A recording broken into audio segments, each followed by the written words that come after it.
الله الله يا ربي يا الله، الله يا ربي يا الله. لا إله إلا الله، لا إله إلا الله، لا إله إلا الله.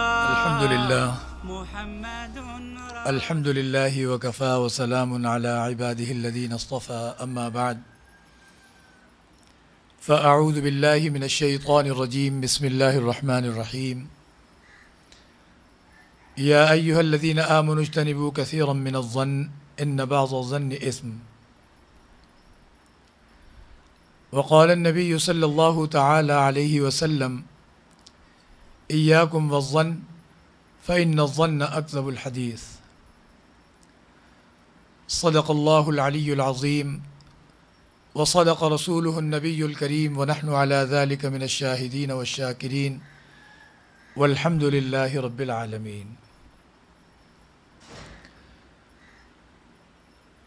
عزیزان گرامی، محترم حاضرین،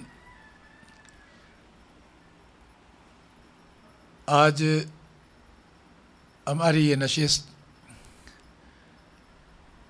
اصلاحی حوالے سے ایک اہم اور بہت ہی زیادہ اہمیت کے ساتھ ساتھ توجہ طلب مرض ہے، بیماری ہے، جس پر ہم گفتگو انشاءاللہ کریں گے، اور اسی سے متعلق ہماری یہ قرآن کریم کی جو آیت سورہ حجرات کی، اس کا ایک حصہ تلاوت کیا، اور حدیث مبارکہ صحیح بخاری اور صحیح مسلم کی وہ پیش کی۔ سورہ حجرات آیت نمبر 12 میں فرمایا کہ یا ایھا الذین آمنوا اجتنبوا کثیرا من الظن، اے ایمان والو، بہت سے گمانوں سے بچا کرو۔ گمان یعنی بدگمانی۔ ان بعض الظن اسم، وجہ کیا ہے کہ بعض گمان جو ہیں وہ گناہ ہیں۔ اسی طرح جناب نبی کریم صلی اللہ تعالی علیہ وسلم نے فرمایا ایاکم والظن فإن الظن اکذب الحدیث، کہ بدگمانی سے بچو، اس لیے کہ بدگمانی بہت ہی بڑی جھوٹی بات ہے۔ پہلے نمبر پر یہ بات بھی سمجھنا ضروری ہے کہ یہ گمان یا بدگمانی ہے کیا چیز۔ ویسے تو فی نفسی گمان، بدگمانی اور نیک گمانی، جس کو دوسرے الفاظ میں ہم کہیں گے سوء ظن اور حسن ظن، اچھا گمان اور برا گمان۔ یہ بدگمانی جو ہے ایک طرح کا وہم ہے، جو گویا کہ باطنی اور روحانی مرض ہے، بیماری ہے۔ اس بدگمانی اور اس وہم کی وجہ سے انسان کو سامنے والے کے ہر عمل میں بدنیتی نظر آتی ہے۔ کوئی بھی کام وہ انجام دے رہا ہے تو یہ اس کو بدنیتی پر محمول کر کے اس میں عیب نکالنا شروع کرتا ہے اور برائیاں ڈھونڈتا ہے،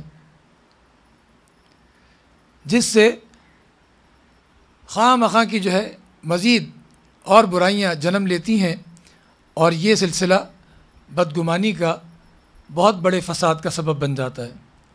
یعنی دوسرے الفاظ میں یہ کہ بدگمانی فساد کی جڑ ہے، گویا کہ تباہی اور بربادی کی بنیاد ہے، کیونکہ یہ بدگمانی کا جو مرض ہے، ہوتا یہ ہے کہ جب ایک انسان نے سامنے والے کے لیے بدگمانی سے کام لیا، تو اب اس کے کسی بھی عمل میں چاہے ہزاروں پہلو، لاکھوں پہلو ہی خوبی کے کیوں نہ ہو، وہ خوبی کے کیوں نہ ہو، اور اس میں کوئی ایک پہلو خرابی کا یا برائی کا موجود ہو، تو وہ اس برائی اور خرابی والے پہلو کو ہی لے گا۔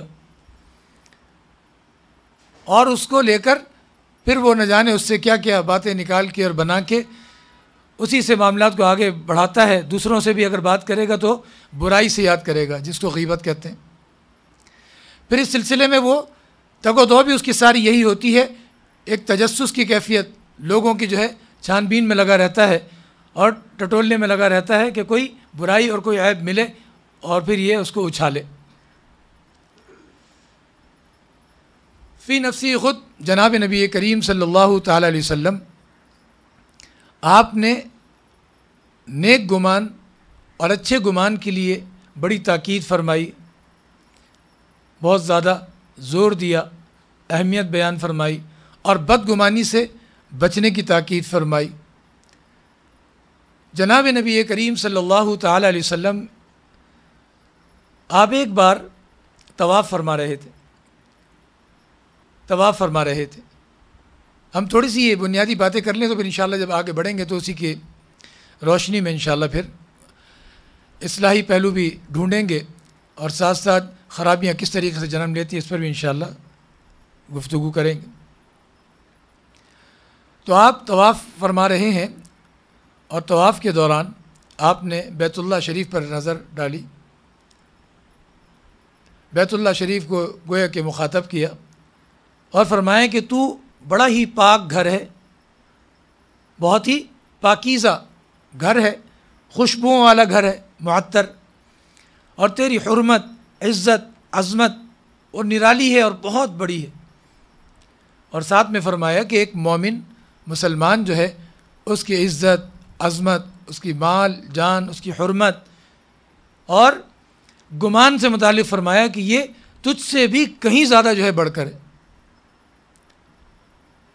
خود بعض موقع پر صحابہ کرام رضوان اللہ علیہ مجمعین کو تعلیم دی اور فرمایا کہ اگر کوئی مومن کوئی کلمہ، کوئی بات، کوئی گفتگو کرتا ہے تو تمہیں یہ چاہیے کہ اس کے کلمات اور گفتگو میں اچھا ہی پہلو جو ہے تلاش کرو، کسی برے پہلو کو مت ڈھونڈو. یہ تاکیدات اور اس طرح کی تعلیمات جو ہیں وہ ہمیں اس طرف متوجہ کرتی ہیں کہ یہ باتیں بظاہر بڑی چھوٹی سی لگتی ہیں کہ ہم نے کسی سے متعلق بدگمانی کی اور اس کے بعد ہم نے اس سے متعلق آگے کسی سے کہہ دیا کہ بھئی فلاں تو وہ ایسا ہے، ویسا ہے، فلاں ہے اور فلاں ہے. وہ بات آگے بڑھنا شروع ہو جاتی ہے. اور یہ جو خرابی ہے معمولی خرابی اس لیے بھی نہیں کہ اسی سے ہی حسد، بغض، کینہ، عداوت، اس کے بڑے بڑے اژدہے اور سانپ بچھو وہ گویا کہ دل میں اور ہماری باطنی دنیا میں، روحانی دنیا میں اژدہے بن کے، سانپ بچھو بن کے وہ پرورش پانے لگتے ہیں، پروان چڑھنے لگتے ہیں، جس کی وجہ سے محبتیں، الفتیں وہ نفرتوں میں بدل جاتی ہیں. یعنی بدگمانی کوئی معمولی چیز نہیں ہے، وہ دل کے اندر یا روحانی دنیا میں خطرناک قسم کے مزید جو ہے امراض پیدا کر دیتی. خود یہ جو آیت مبارکہ تلاوت کی اس میں یہ مضمون آتا ہے، یا ایھا الذین آمنوا اجتنبوا کثیرا من الظن ان بعض الظن اثم ولا تجسسوا ولا یغتب بعضکم بعضا. جستجو سے متعلق، لوگوں کی ٹوہ میں رہنے سے متعلق منع فرمایا اور غیبت سے منع فرمایا. یہ وہ عیوب اور نقائص ہیں کہ نکلتے چلے جاتے ہیں اور بیماریاں بڑھتی چلی جاتی ہیں اور انسان کو اندازہ بھی نہیں ہوتا. تو بدگمانی اس کی وجہ سے دل میں بغض، کینہ، عداوت یہ پیدا ہو رہی ہے اور اس میں پھر انسان مزید آگے بڑھتا ہے تو یہ دوسرے امراض بھی پیدا ہوتے ہیں، وہ چیزیں بھی جنم لیتی ہیں اور انسان یعنی جن سے بہت زیادہ محبت اور الفت کر رہا ہوتا ہے ان سے نفرت کرنے لگتا ہے. کیونکہ نیک گمانی اور اچھے گمان سے ایک دوسرے سے محبتیں پیدا ہوتی ہیں، قربتیں پیدا ہوتی ہیں، انسیت اور الفت پیدا ہوتی ہے.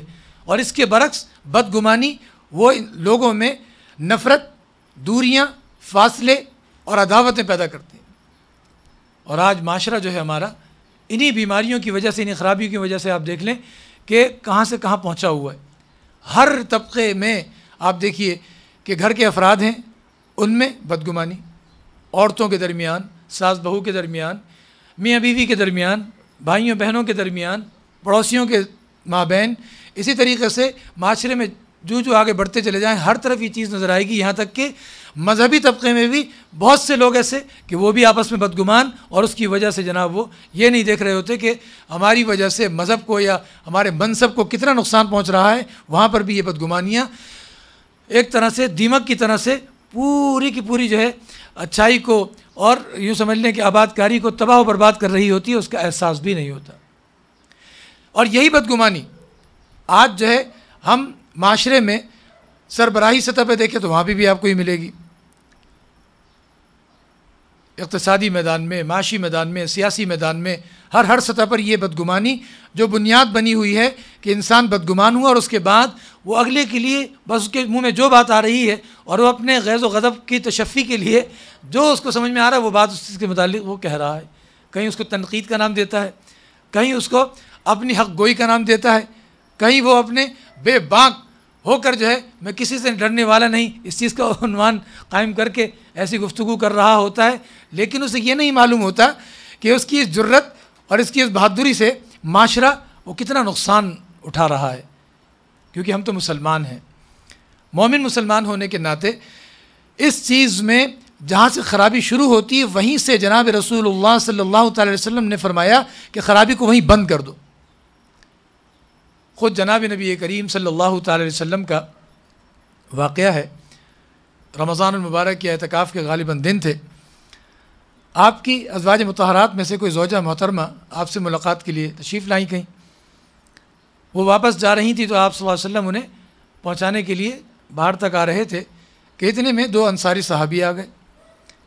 وہ آئے، جناب رسول اللہ صلی اللہ تعالی وسلم کے جب قریب ہوئے تو ایک دم سے دیکھا کہ کوئی خاتون ہے، تو ایک دم سے وہ لحاظ کرتے ہو کہ شاید ہم غلط وقت پہ آ گئے اور آپ صلی اللہ علیہ وسلم غالباً مصروف ہیں، تو وہ واپس پلٹنے لگے.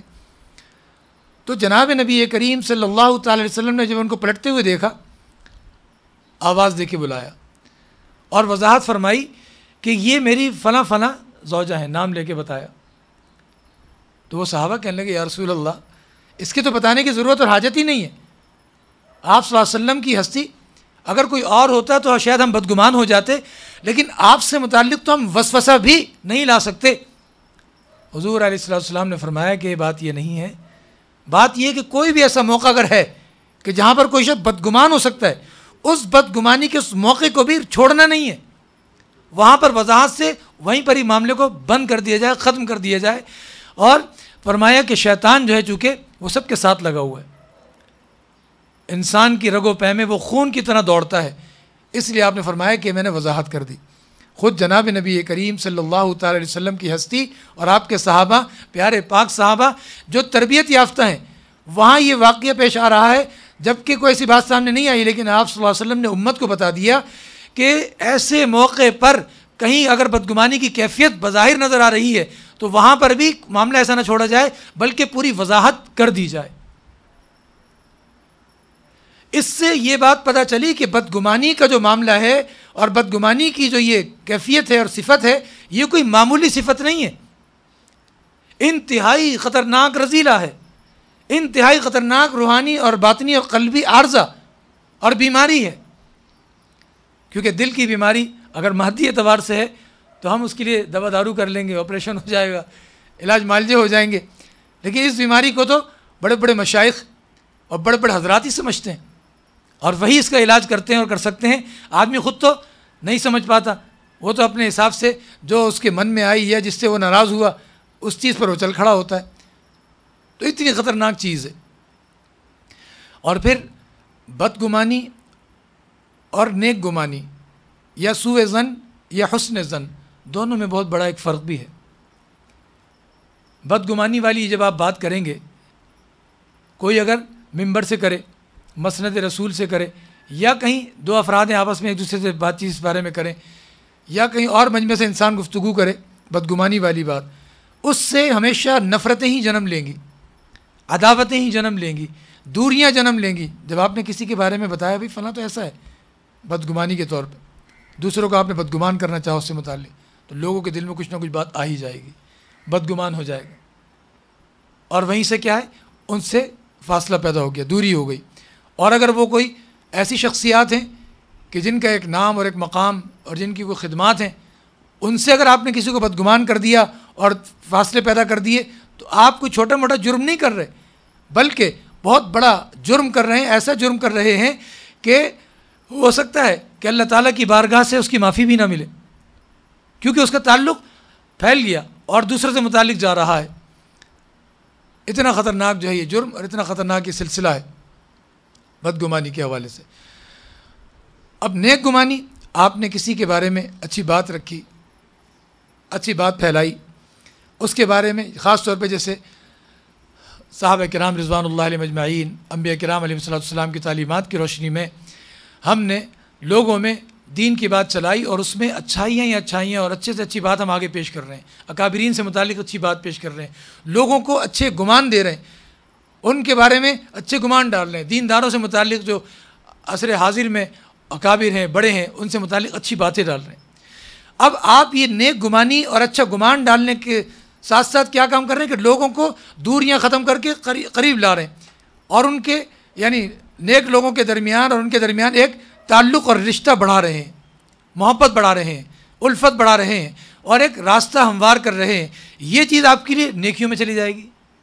آپ نے اپنے اکابر کا نام لیا مثلا معاصر حاضر میں سے ہی، اور ان کی محافل کا ذکر کیا، حوالہ دیا، کسی آدمی نے سنا، وہ ان سے وابستہ ہو گیا، ان سے فیض پانے لگا، آپ کا حصہ لگ گیا۔ جس طرح آپ بدگمانی سے توڑ رہے ہیں، نفرت پیدا کر رہے ہیں، اور آپ کے نامہ اعمال میں بدعمالیاں لکھی جا رہی ہیں، ایسے ہی اس نیک گمان کو پھیلانے سے آپ کے نامہ اعمال میں نیکیاں شروع ہو گئی۔ اور آپ اگر یہ چیز جو ہے اچھے گمان کے پھیلانے کے حوالے سے تاریخ پر نظر ڈالیں تو آپ دیکھیں گے کہ بعض بڑے بڑے حضرات جو ہیں ان کا بڑا مقام ہی اس چیز سے بنا۔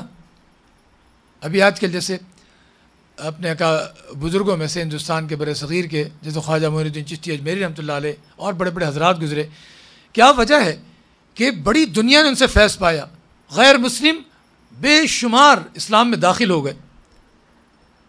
ان کا کردار، ان کے معاملات، ان کے سلسلے ایسے تھے کہ انہوں نے اس شان سے، اس خوبی سے، اس خوبصورتی سے لوگوں کو جو ہے دین سے، اللہ کے نبی سے، اللہ کے دین سے ایسا قریب کیا، ایسی الفت، ایسی محبت پیدا کی، اور ایسی الفت اور محبت والا کردار ادا کیا کہ خود بخود دنیا جو ہے وہ رستہ پا گئی۔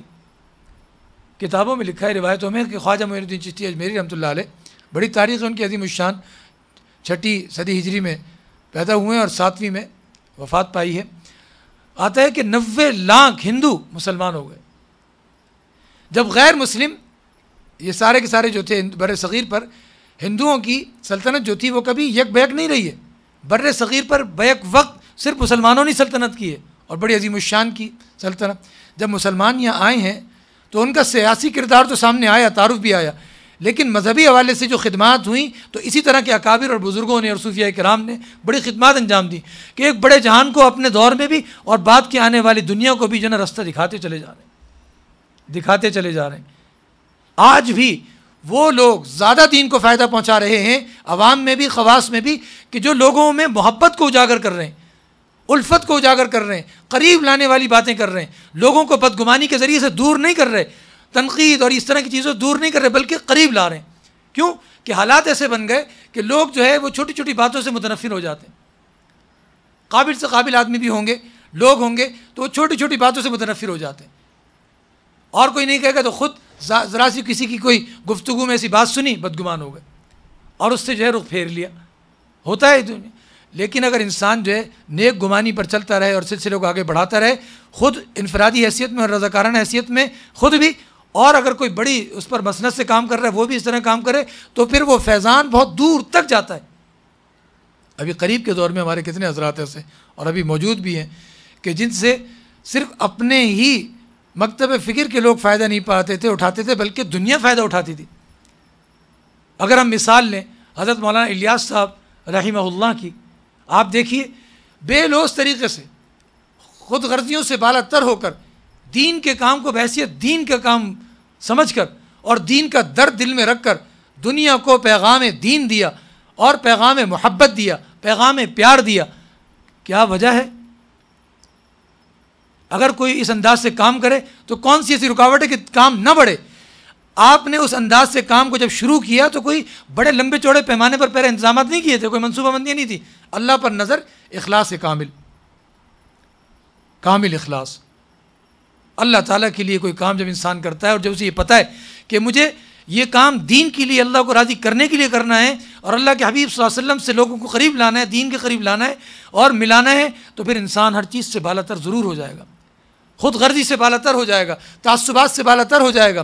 پھر جب وہ کام کرے گا تو اس کا پیغام جہاں تک بھی جائے گا تو اس کا پیغام محبت ہی ہوگا، پیار ہی ہوگا، روشنی ہی ہوگا، خوشبو ہی ہوگا، خوشبو، روشنی، پیار، محبت، الفت۔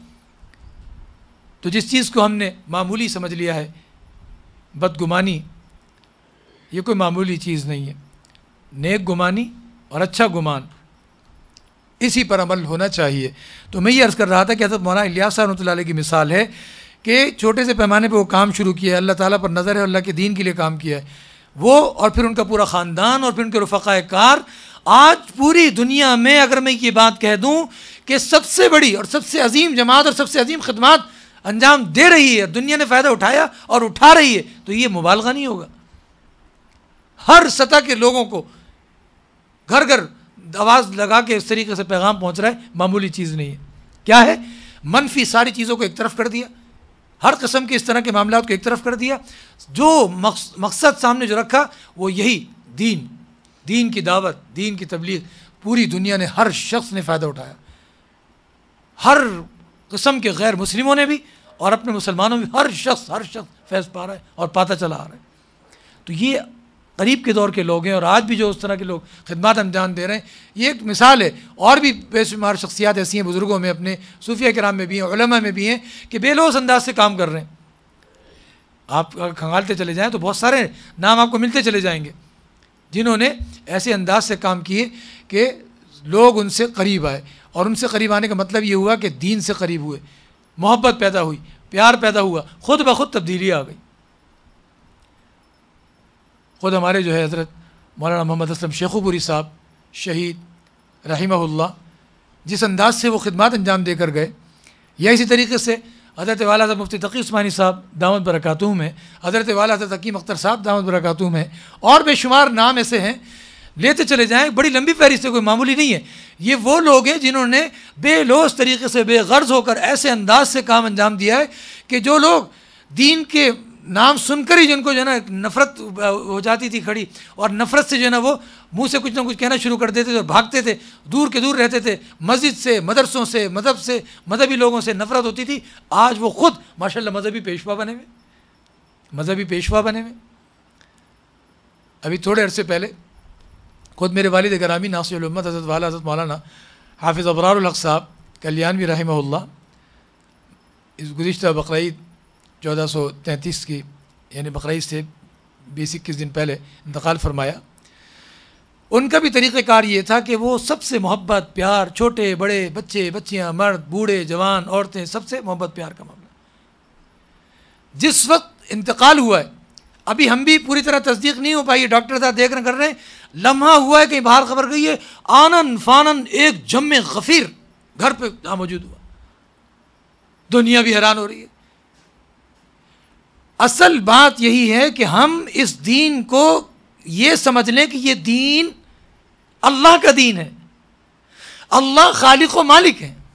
میں تھوڑا سا یہ بات بھی سمجھا دوں، اس طرف بھی میں آ جاؤں کہ یہ دین اللہ کا دین ہے، اور اللہ نے اپنا دین اپنے انبیاء کے ذریعے دنیا میں بھیجا اور مکمل فرمایا جناب نبی کریم صلی اللہ تعالی علیہ وسلم پر قرآن کریم نازل فرما کر، جس کے لیے حضور نے کیا فرمایا؟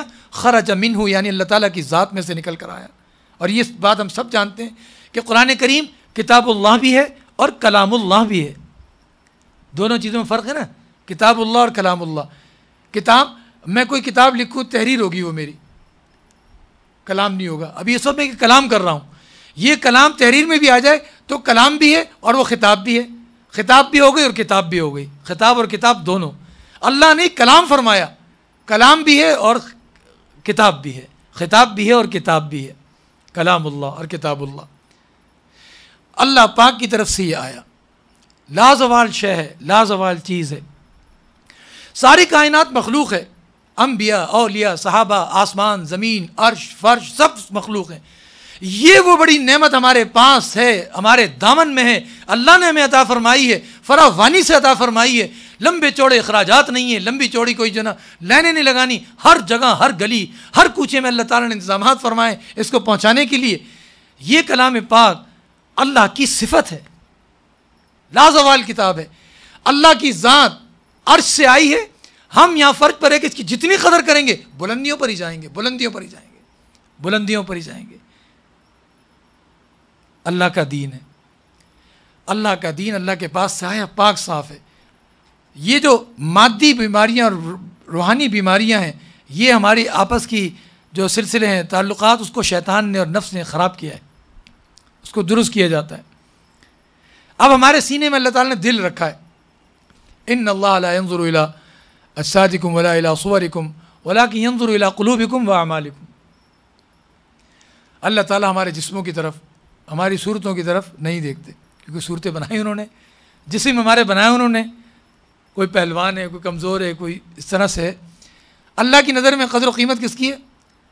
ہمارے قلوب کی اور ہمارے اعمال کی، جو اخلاص سے لبریز ہوں۔ تعبد اللہ کأنک تراه فإن لم تكن تراه فإنه يراك۔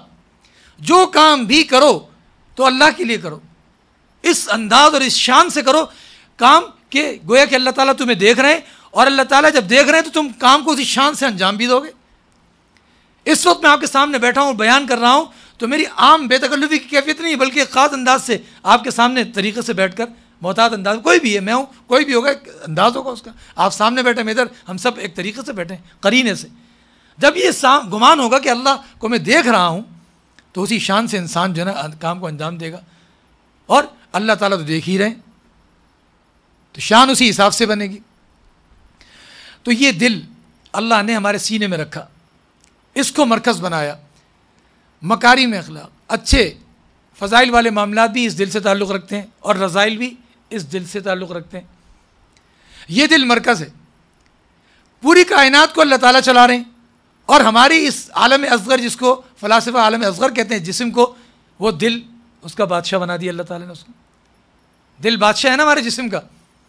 یہ بادشاہ جس وقت سے اللہ تعالیٰ اس کو پیدا فرماتے ہیں اور اس کو کام میں لگاتے ہیں، اس دن سے جب یہ شروع ہوتا ہے تو ہمارے آخری سانس تک یہ ڈیوٹی انجام دیتا رہتا ہے، خدمات انجام دیتا رہتا ہے۔ ہم سو رہے ہوں، جاگ رہے ہوں، ہنس رہے ہوں، رو رہے ہوں، مصروف ہوں یا فارغ ہوں، یہ دل مسلسل مسلسل مسلسل خدمات انجام دیتا رہتا ہے مرتے دم تک۔ جس دن یہ بند تو ہم بھی بند ہو جاتے ہیں۔ جب ہمارے جسم کے اندر رکھا ہوا بادشاہ، اس کی یہ طاقت ہے، یہ اس کا عالم ہے، یہ اس کے معاملات ہیں، تو بادشاہوں کے بادشاہ، کائنات کے بادشاہ اللہ رب العالمین، ان کی کیا شان ہوگی۔ جب یہ دل نہیں سوتا، یہ جسم کی کسی معاملے سے غافل نہیں ہوتا، ایک روے کو بھی اس کی ضرورت پوری کر رہا ہے سینے میں، لیکن پورے جسم میں موجودگی ہے اس کی، پورے جسم میں تو اس کا تسلط ہے کہ نہیں دل کا، پورے جسم میں اس کی بادشاہت ہے، پورے جسم پر اس کا تسلط ہے، دماغ پر، عقل پر اس کا تسلط، سب چیزوں پر وہ حاوی ہے اور سب کا بادشاہ ہے، سب سے براہ راست اس کا تعلق ہے دل کا، بغیر کسی تھکے، بغیر کسی اس کے چل رہا ہے۔ یہ الگ بات ہے کہ مرض، بیماری اور موت یہ اللہ کی طرف سے ہوتی ہے، لیکن اللہ تعالیٰ نے یہ چیز دکھائی۔ اب اس دل کی کیفیت کو صحیح رکھنا ہے۔ انہی امراض میں سے یہ امراض، جو بڑے امراض ہیں، ان میں سے ایک مرض یہ بدگمانی ہے، بدگمانی۔ اس کو دل میں نہیں آنے دینا چاہیے، دل کو اس سے میلا نہیں کرنا چاہیے۔ اب یہ دل جو ہے، عقل، اپنے دماغ، کان، آنکھیں، زبان، ساری چیزیں، اللہ رب العالمین کی قدرت اور طاقت کو انسان کہاں پہنچ سکتا ہے؟ صرف اس کو دیکھ لیجئے کہ یہ دل اس قدر سرعت اور اس قدر جو ہے قوت طاقت سے کام کرتا ہے، اور اتنی تیزی سے کام کرتا ہے کہ یہ میرے ہاتھ اپنی جگہ کام کر رہے ہیں، آنکھ اپنا کام کر رہی ہے، کان اپنا کام کر رہے ہیں، زبان اپنا کام کر رہی ہے، حروف الفاظ اپنی جگہ بن رہے ہیں۔ اس قدر سرعت اس خالق و مالک نے ہمارے جسموں میں رکھی۔ وہ خالق و مالک کیسے ہوں گے؟ کیا ان کے عالم ہوں گے؟ ہم خالق کو جب پہچان لیں گے اور ہمیں یہ پتہ ہوگا کہ ہم تو ہر کام اپنے خالق کے لیے کرتے ہیں، تو ہم اس دین کو بہت بڑا فائدہ پہنچائیں گے۔ ہم اللہ کی مخلوق کو، صرف انسانوں کو ہی نہیں، جنات کو ہی نہیں، بلکہ ساری مخلوق کو ہم فائدہ ہی فائدہ پہنچائیں گے، کیونکہ ہمیں پتہ ہے کہ خالق و مالک، ہمیں ہر کام اس کے لیے کرنا ہے۔ یہ دل اس کو آنکھ کو دیکھنے کے لیے کوئی زبان استعمال نہیں کرنی پڑتی، کان کو سننے کے لیے کہنے کے لیے کوئی زبان استعمال کرنا نہیں پڑتی، ہاتھوں کو ہلانے کے لیے کوئی زبان استعمال کرنا نہیں پڑتی، ہاتھ اپنی فرت پوری جو ہے نا روانی سے صورت سے ہل رہا ہے، آنکھیں دیکھ رہی ہیں، کان سن رہے ہیں، ہونٹ ہل رہے ہیں، الفاظ بن رہے ہیں، حروف بن رہے ہیں، پوری روانی فروانی سے. یہ قدرت اور طاقت ہر جسم میں رکھ دی اللہ نے. اور صرف انسانوں میں ایک مکھی کو دیکھیں، ہر مکھی اپنی طاقت، توانائی، آنکھیں، سماعت، پرواز سب اپنی لیے ہوئے. ایک کے اس سے دوسرے پہ کوئی اثر نہیں پڑ رہا ہے. آپ کی بینائی سے میری بینائی پہ کوئی اثر نہیں ہے. ان خزانوں سے بینائی کی بھی فراوانی، گویائی کی بھی فراوانی، سماعت کی فراوانی، توانائی کی فراوانی، ہر چیز فراوانی سے اس نے خزانوں سے اپنے لٹا کے دیے. ایک کے اس سے دوسرے پہ کوئی اثر اور کوئی فرق ہی نہیں. ایک کیڑے کو بھی پوری پوری قوت، توانائی، ہر چیز اس نے عطا کی ہے. تو ہم کیوں نہ پوری دنیا کو، پوری مخلوق کو، پورے عالم کو یہ بتائیں، یہ سمجھائیں، یہ سبق پہنچائیں کہ آج ہم جس طریقے سے دنیا کو آپس میں لڑوا رہے ہیں، بدگمان کرتے ہیں اور اس طریقے سے نفرتیں پھیلاتے ہیں، لوگوں کی قربتوں کو مٹا کر دوریاں پیدا کرتے ہیں، کس لیے؟ یہ دنیا کب تک ہے؟ یہ دنیا کتنے دن کی ہے؟ یہ سانسیں کب تک کی ہیں؟ یہ سانسیں اللہ ہی کے حکم سے چلتی ہیں، اسی کے حکم سے بند ہوتی ہیں. تو سب سے پہلا کام ہمیں اللہ کی رضا اس کو پیش نظر رکھنا ہے. اس دل کے جتنے بھی امراض ہیں ان میں بالخصوص یہ بدگمانی، جستجو اور اسی طریقے سے جو ہے حسد، بغض، کینہ، عداوت، یہ ساری چیزیں، اس سے اپنے اس دل کو بچانا ہے. دل کو آئینہ بنانا ہے. آئینہ بنتا ہے رگڑے لاکھ جب کھاتا ہے دل. آئینہ بنتا ہے رگڑے لاکھ جب کھاتا ہے دل. کچھ نہ پوچھو دل بڑی مشکل سے بن پاتا ہے دل. دل کو واقعتاً دل بنائیں، دل کو حقیقت میں دل بنا دیں. اور دل کہتے ہیں نا، حدیث قدسی کا مضمون ہے کہ اللہ تعالیٰ فرماتے ہیں حدیث قدسی میں کہ میں کہیں بھی نہیں سماتا، کہیں بھی نہیں سماتا کائنات میں، لیکن میں اپنے مومن بندے کے دل میں رہتا ہوں. میں اپنے مومن بندے کے دل میں رہتا ہوں. اللہ رب العالمین نے ہر چیز اس طریقے سے ہمارے سامنے رکھ دی. وفی انفسکم افلا تبصرون، یہ ہماری یہ ذات جس کو فلاسفہ عالم اصغر کہتے ہیں اور اس کو عالم اکبر کہتے ہیں، پوری اس کی مثال ہے. یہ اس کی مثال ہے. دل اندر ہے، ہم نے آج تک دیکھا نہیں، لیکن اس کو خدمت میں اللہ نے لگایا، وہ ہماری خدمت میں لگا رہتا ہے. گردے ہم نے آج تک کبھی دیکھے نہیں، لیکن وہ ہماری خدمت انجام دے رہے ہیں. ایسے خدمت گزار اللہ نے عطا فرمائے. آنکھیں ہماری خدمت کر رہی ہیں، کان ہماری خدمت کر رہے ہیں، ہماری زبان ہماری خدمت کر رہی ہے. ہمارا دل رات دن 24 گھنٹے اللہ کے حکم سے بس خدمت میں لگا ہوا ہے، سوتا نہیں ہے، رکتا نہیں ہے، بس لگا ہوا ہے. پروردگار عالم نے اپنے خزانوں سے ہمیں ہر چیز عطا فرما دی. ہم کیا اس کے دین کے لیے کام نہیں کر سکتے؟ ہم اس کی مخلوق کے اندر پیار نہیں پھیلا سکتے؟ ہم لوگوں کو یہ نہیں بتا سکتے کہ آپ ایک دوسرے سے نفرتیں نہ کریں، ایک دوسرے سے بدگمان نہ ہوں، ایک دوسرے سے دوریاں اور فاصلے پیدا کرنے والے کام نہ کریں؟ بلکہ ہم جس لیے دنیا میں بھیجے گئے ہیں، وما خلقت الجن والانس الا لیعبدون، اللہ نے انسانوں اور جنات کو نہیں پیدا کیا سوائے اپنی عبادت کے لیے. عبادت اور بندگی اور عبادت کہنے کو تو یہ کہ بھی اللہ کی عبادت اور بندگی. اور آدمی کہتا ہے کہ بھائی یہ ایک پابندی ہے، گویا کہ انسان یہ سمجھتا ہے کہ پابندی ہے. بات یہ ہے کہ اگر اس پابندی کے فلسفے کو ہم غور کریں تو دنیا کے کس معاملے میں اور کس سلسلے میں پابندیاں نہیں ہوتی. ایک شخص اگر اسے کوئی ڈگری لینی ہے، سند لینی ہے، کسی تعلیمی ادارے میں قدم رکھتا ہے تو اس تعلیمی ادارے کی جو نا پابندیاں ہوتی نہیں ہوتی، شرائط ہوتی ہیں یا نہیں ہوتی. وہ شرائط پوری کرتا ہے انسان تو پھر جا کے وہ منزلیں طے کرتا ہے، مراحل طے کرتا ہے، کامیابیاں حاصل کرتا ہے. بظاہر یہ پابندی کہلا رہی ہے، لیکن اس کا کوئی فائدہ اللہ تعالیٰ کو نہیں جا رہا. وما خلقت الجن والانس الا لیعبدون ما اريد منهم من رزق وما اريد ان يطعمون. اللہ تعالیٰ کوئی تم سے روزی رزق نہیں مانگ رہے، کوئی کھانے پینے کی دعوت ہی نہیں مانگ رہے کہ ہماری دعوتیں کرو، ہمیں کچھ کھانے وانے کھلاؤ، کچھ جا کے کچھ نذرانے دو، ہمیں کچھ وظیفے باندھو، ہمارے کچھ لفافے دو. نہیں، اللہ تعالیٰ اس سے بے نیاز ہے. ساری کائنات جو حدیث مبارکہ کا مضمون ہے کہ اولین آخرین سارے کے سارے مل کر سب سے بہترین بندے کے جیسے ہو جائیں، ان کے دل ایسے ہو جائیں اور سارے اللہ کے فرما بردار ہو جائیں تو اللہ تعالیٰ کی عظمت اور شان اور جلالت میں کوئی اضافہ نہیں کر سکتے. کوئی اضافہ نہیں ہوگا. اللہ پاک جیسے ہیں ویسے ہی رہیں گے. اور سارے مل کے نافرمان ہو جائیں تو کوئی نقصان نہیں پہنچا سکتے، کوئی کمی لاحق نہیں ہوگی. یہ سارے معاملات اللہ پاک نے ہمارے لیے رکھے ہیں، اسی میں ہماری کامیابی اور ہماری کامرانی. اور اللہ پاک نے ہمیں اگر انسان بنایا ہے تو یہ اس کا بہت بڑا کرم اور بہت بڑا احسان ہے. اس نے ہمیں انسان بنا دیا. حضرت نوح علیہ السلام چلے جا رہے تھے، راستے سے، ایک کتے کو دیکھا کہ اس کی آنکھیں 2 کی جگہ 4 یا 6 تھیں، تو آپ کو دیکھ کے ایک دم سے ہنسی آ گئی. آپ جب ہنسے تو اللہ پاک نے اس کو زبان دے دی. اس نے کہا کہ اے اللہ کے نبی، آپ کس بات پہ ہنسے؟ کہا تیرے اس طرح کا چہرہ دیکھ کے، تیری آنکھیں اس طرح دیکھ کے. کہا اس کتے نے کہ اللہ کے نبی آپ بھی کمال کرتے ہیں، یہ بتائیے کہ یہ جو میرا وجود ہے یہ میں نے خود بنایا ہے، خود پیدا کیا ہے کہ یا خالق و مالک اللہ رب العالمین نے پیدا فرمایا ہے؟ ایک دم سے آپ چونکے اور سنبھل گئے. فرمایا کہ نہیں، اللہ رب العالمین نے پیدا کیا. تو اس نے کہا کہ آپ اللہ تعالیٰ کی تخلیق پر ہنستے ہیں؟ اگر میرا تخلیق کرنا اور اپنے آپ کو بنانا میرے اختیار میں ہوتا تو میں کتا ہی کیوں ہوتا؟ پھر انسان نہ بنتا، میں کتا ہی کیوں ہوتا؟ تو اللہ رب العالمین نے کرم فرمایا، انسان بنا دیا، پھر مومن مسلمان بنا دیا.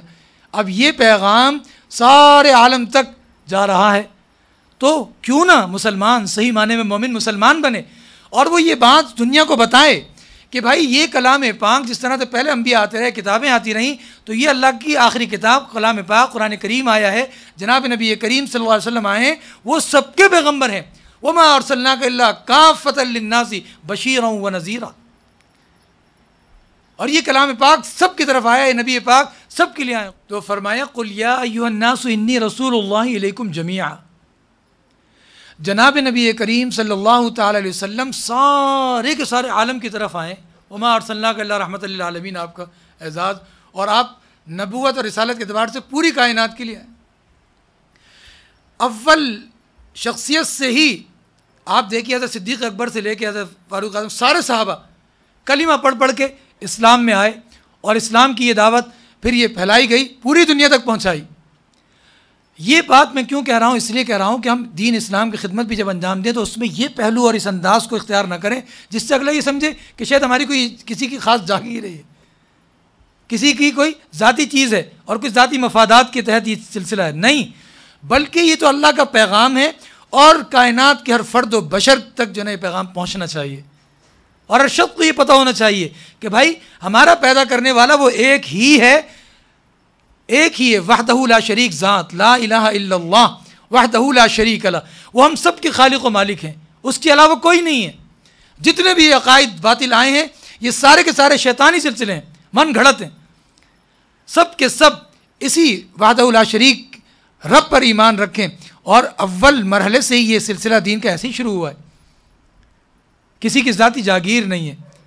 ہاں، اس کے جو بڑے بڑے پیشوا ہیں وہ اس کے یعنی سمجھ لیں کہ انبیاء کے وہ جانشین ہونے کی حیثیت سے وہ ایک پیغام آگے بڑھا رہے ہیں، وہ پیغام دے رہے ہیں. لیکن نقصان کہاں سے ہو رہا ہے؟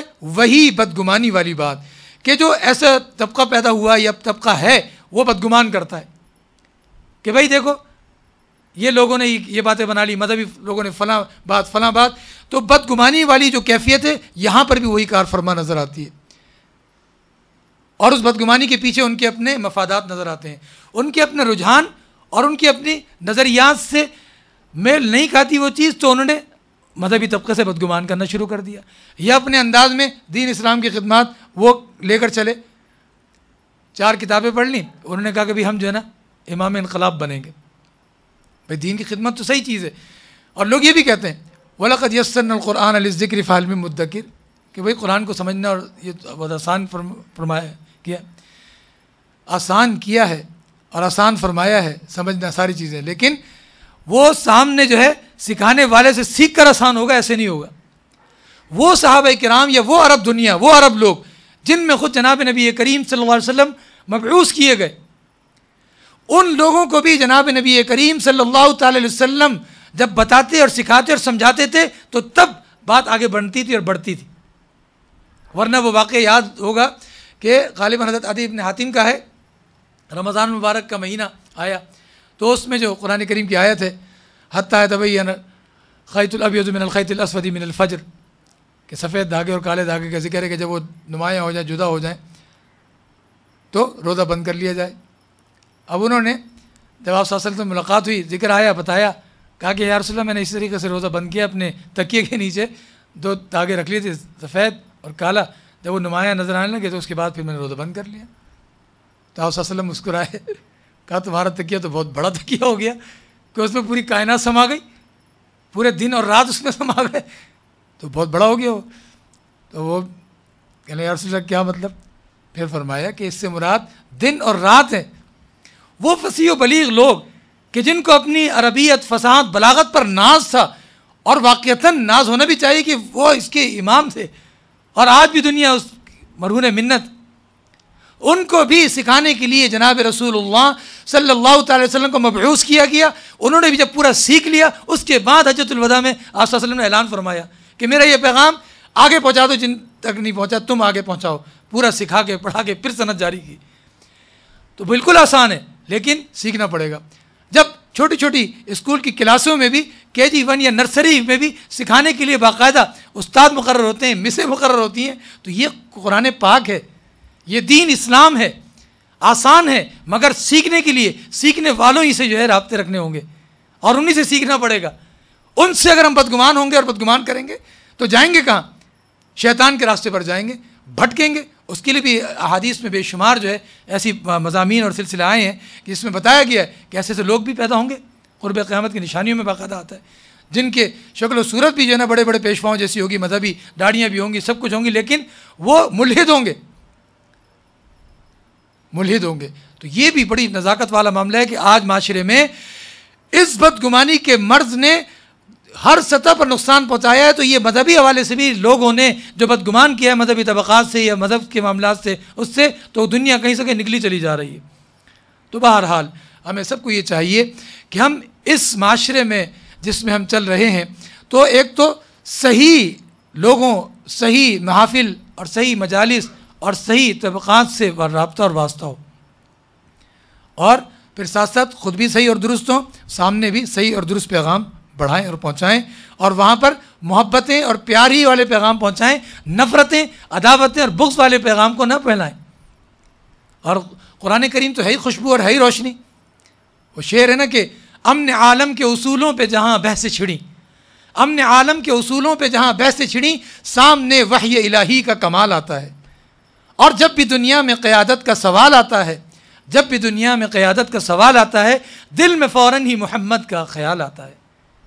ہم تمام چیزوں میں سب سے پہلے قرآن کریم اور جناب نبی کریم صلی اللہ تعالی وسلم کی تعلیم کو سر فہرست کر دیں.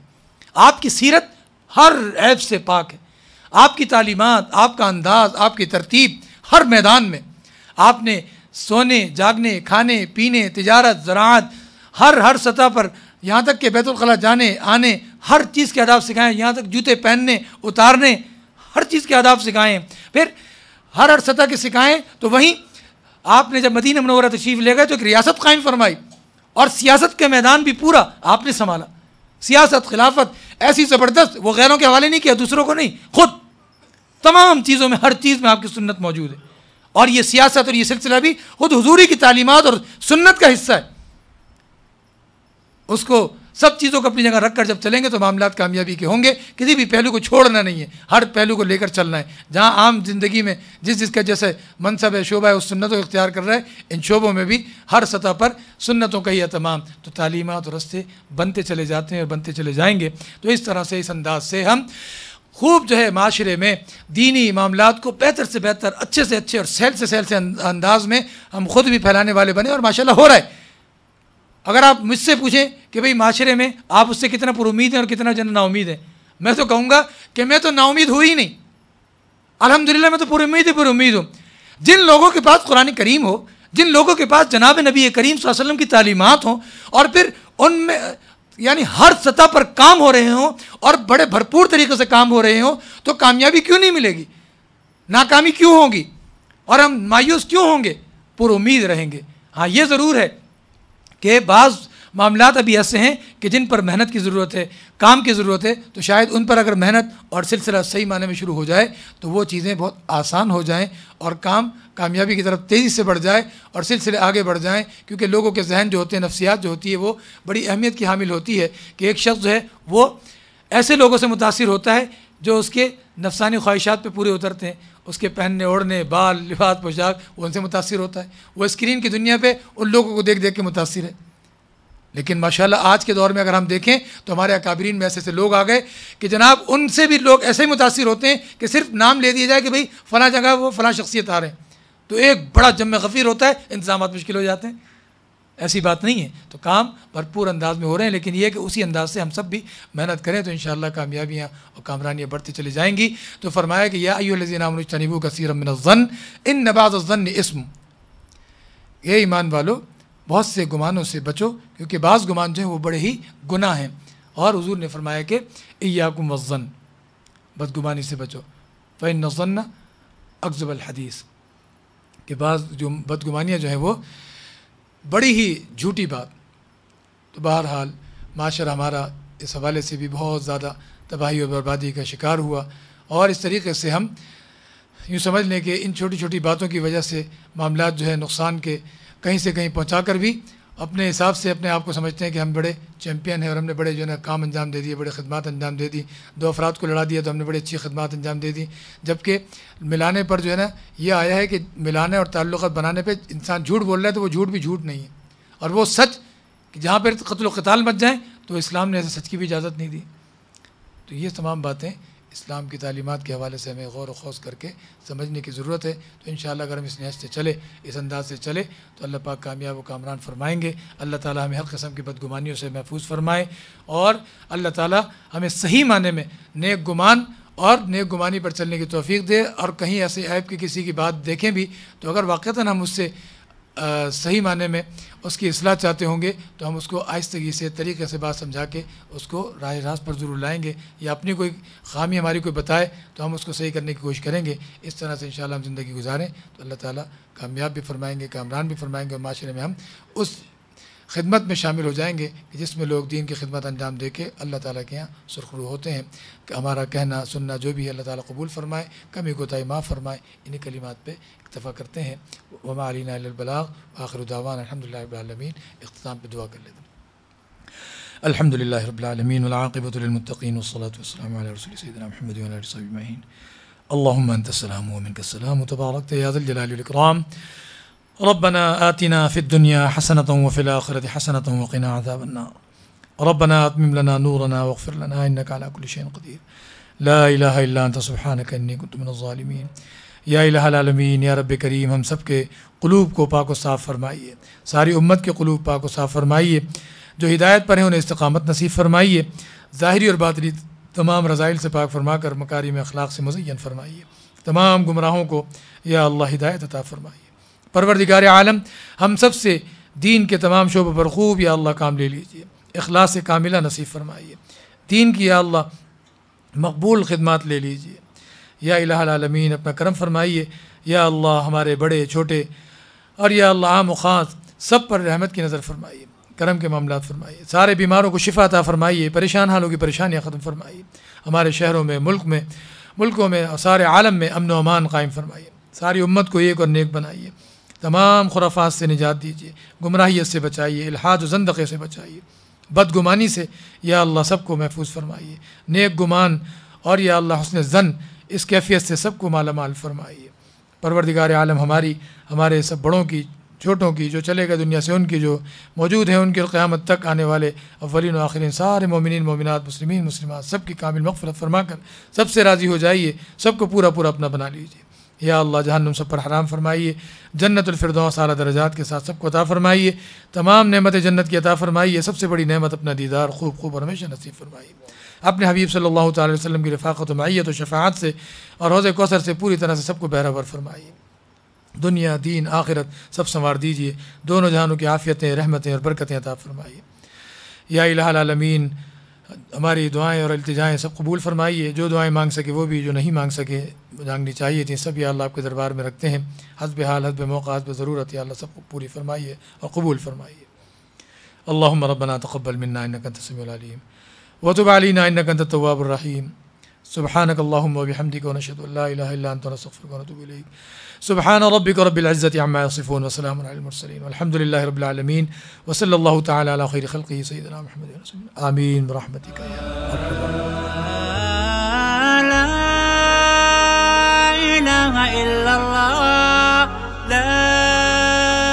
إله إلا الله لا إله إلا الله محمد رسول الله محمد رسول الله أرجو رضاك يا الله أنت الرحيم الله هبني عطاك يا الله أنت الكريم الله منك العطاء يا أنت العظيم